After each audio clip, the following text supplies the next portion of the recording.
કચ્છમાં સૌથી વધારે ડ્રગ્સ અદાણી પોર્ટ મુન્દ્રામાં પકડાયું છે। દેશની સુરક્ષા અને સલામતીને ધ્યાને રાખી અદાણી ગ્રુપના જમીની સોદાને રદ કરવા અને લોક સુનાવણી રદ કરવા ઉગ્ર વિરોધ સાથે સુનાવણી દરમિયાન નાયબ કલેક્ટર મુન્દ્રા અને ગુજરાત પ્રદૂષણ નિયંત્રણ બોર્ડ SDPI નેતા દ્વારા લેખિત રજૂઆત। કચ્છ જિલ્લામાં અદાણી પોર્ટ આવ્યા બાદ કચ્છ જિલ્લામાં ડ્રગ્સનું પ્રમાણ વધી રહ્યું છે। 2021માં NIA દ્વારા અદાણી પોર્ટ પરથી 21,000 કરોડનો ડ્રગ્સનો જથ્થો પકડાયો હતો। ત્યારે સરકાર સામે મોટો સવાલ છે કે વર્ષ 2021થી 2024 સુધીમાં વિવિધ એજન્સીઓ દ્વારા કચ્છ જિલ્લાના અદાણી સંચાલિત મુન્દ્રા પોર્ટ પરથી અંદાજે 30,000 કરોડનું ડ્રગ્સ ઝડપાયું છે, જેથી એવું પ્રતીત થાય છે કે અદાણી પોર્ટ પર દેશની સુરક્ષા અને સલામતી માટે ખતરારૂપ સમાન સામગ્રી પણ પસાર થઈ શકે છે, જે દેશ માટે ચિંતાનો વિષય છે। તેમજ 2013માં જ્યારે અદાણી જૂથે દેશના સૌથી મોટા ખાનગી બંદર મુન્દ્રા અને કચ્છ જિલ્લામાં ચાલતા સ્પેશિયલ ટ્રેડ ઝોનમાં પર્યાવરણીય ધોરણોનું ઉલ્લંઘન કર્યું છે, જેમાં નવી દિલ્હી પર્યાવરણ મંત્રાલયે પ્રોજેક્ટ સાઇટ પર મેનગ્રોવ્સ, ખાડીઓ અને સ્થાનિક પર્યાવરણને નુકસાન પહોંચાડવા બદલ અદાણી જૂથના મુન્દ્રા પોર્ટ અને સ્પેશિયલ ઇકોનોમિક ઝોન પર ₹200 કરોડનો દંડ ફટકાર્યો છે। કંપનીના શેર 6.4% ઘટ્યા હતા। આ દંડની ભલામણ સેન્ટર ફોર સાયન્સ એન્ડ એન્વાયરમેન્ટના ડાયરેક્ટર જનરલ સુનીતા નારાયણની અધ્યક્ષતાવાળી સમિતિએ કરી હતી। તેમજ સરકારે મુન્દ્રામાં અદાણી ગ્રુપના સોશિયલ ઇકોનોમિક ઝોનને 3 નિયમોના ઉલ્લંઘન બદલ રદ કર્યો છે, જેમાં સ્થળ જમીનથી ઘેરાયેલું હોવાનો પણ સમાવેશ થાય છે। તેમજ 2012માં અદાણી પોર્ટ્સ અને સેઝને મુન્દ્રામાં 1,840 હેક્ટર સેઝ વિકસાવવાની પરવાનગી મળી હતી। અદાણી પાર્ટ્સ અને સેઝના પ્રોજેક્ટને સંલગ્નતા ધોરણોનું પાલન કર્યું ન હતું અને એક નિયમનું ઉલ્લંઘન કર્યું હતું, જેમાં ટેક્સ ફ્રી ઝોન માટે મંજૂરી મેળવતા પહેલા સેઝ સાઇટ ખાલી રાખવાની જરૂર હતી।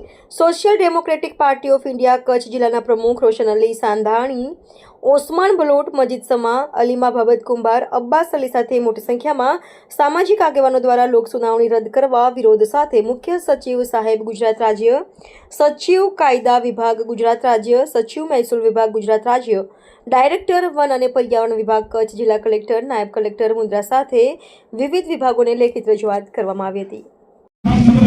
જય ભારત, જય સંવિધાન।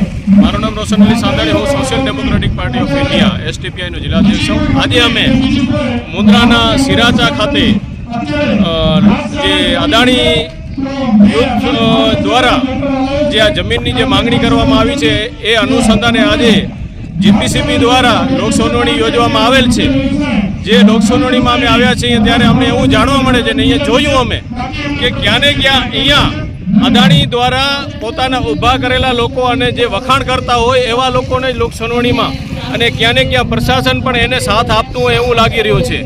જ્યારે તમે આ જોઈ શકો છો કે અદાણીના વખાણ કરવા એ અલગ વાત છે, એમને 1, 2, 4 જણાઓને એને કોઈને રોજગાર મળતો હોય તો એ વખાણ કરી શકે છે, પરંતુ અહીંયા હજારો લોકો જે છે, હજારો નહીં પણ લાખો લોકો છે, અહીંયાના 55 ગામોના લોકો અહીંયા હાજર છે, જેમને લોક સુનાવણી જેનો સાંભળવા પણ તૈયાર નથી એવું લાગી રહ્યું છે। અને GPCBના અધિકારીઓને પોતાનો પણ મને એવું લાગી રહ્યું છે કે પોતે પણ વખાણ સાંભળવા જ પોતે આવ્યા હોય અને અહીંયાના અદાણીના કર્મચારી અને અધિકારી જે છે એના એ પણ એના ફક્ત ને ફક્ત એના વખાણ સાંભળવા આવ્યા હોય એવું લાગી રહ્યું છે। જેથી અમે કહેવા માંગીએ છીએ કે તમને ખ્યાલ હશે કે અદાણી પોર્ટ ઉપર 2021માં અહીંયા 21,000 કરોડનો ડ્રગ્સ પકડાણો હતો। ત્યારબાદ વારંવાર અલગ અલગ રીતે 2024 સુધી લગભગ અંદાજિત 30,000 કરોડનો ડ્રગ્સ પકડાણો છે। એ કેમ કોઈ બોલવામાં નથી આવી રહ્યું? એ શું હકીકતી છે? એ હકીકત નથી સાંભળવા તૈયાર, અદાણી પોતે નથી અને પ્રશાસન પણ નથી એવું લાગી રહ્યું છે। જ્યારે બીજી વાત કહું કે આ જે અદાણી પોર્ટ છે જેના ઉપર 200 કરોડનો દંડ નાખવામાં આવ્યો હતો પર્યાવરણ અને પ્રદૂષણ બાબતે એના ઉલ્લંઘન, એના નિયમોના ઉલ્લંઘન માટે જે નિયમોનું પાલન નથી કર્યું એના માટે 200 કરોડ રૂપિયાનો દંડ નાખવામાં આવ્યો હતો। આ જ અદાણી પોર્ટની આ જમીન ઉપર વાત કરું છું કે અત્યારે અદાણી પોર્ટને હજી જમીન નથી મળી, એનાથી પહેલે તો એ ગેટ નાખી દીધા છે કે આ હદ સુધી યોગ્ય છે કે હજી જમીનની સુનાવણી હવે થઈ રહી છે, એવામાં એ પોતે ગેટ નાખી જમીન વારી લીધી હોય તો ક્યાં હદ સુધી યોગ્ય છે?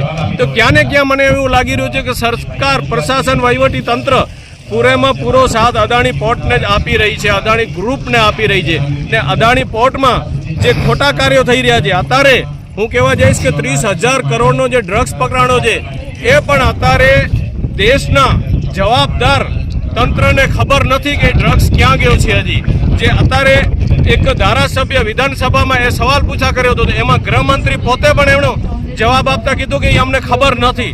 તો એક શરમની વાત છે આપણે દેશ માટે કે એક ગ્રુપને આપણે જે સપોર્ટ કરી રહ્યા છીએ, ત્યારે આ જ વિસ્તારમાં આપણે સમજી રહ્યા છીએ ને આ જે થઈ રહ્યું છે એને જો જોવામાં આવે, એને વિચારવામાં આવે તો અહીંયા જે નુકસાન થઈ રહ્યું છે એનો કોઈ પણ ભરપાઈ કરી શકે એમ નથી.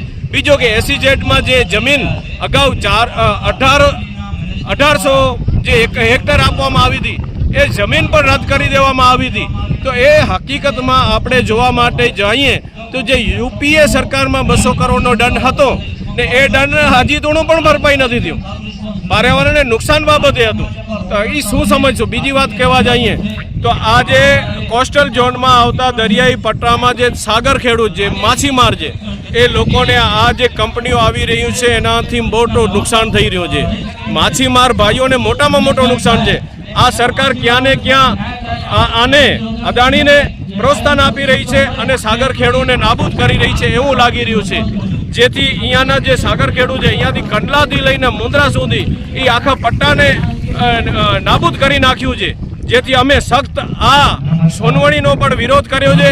અમારી માંગ પણ એ છે કે આ સોનવણી રદ કરવામાં આવે ને આ જે પ્રોજેક્ટ અને જે જમીની સોદો છે એ પણ રદ કરવામાં આવે એવી અમારી માંગ છે. જય હિન્દ, જય ભારત, જય સંવિધાન.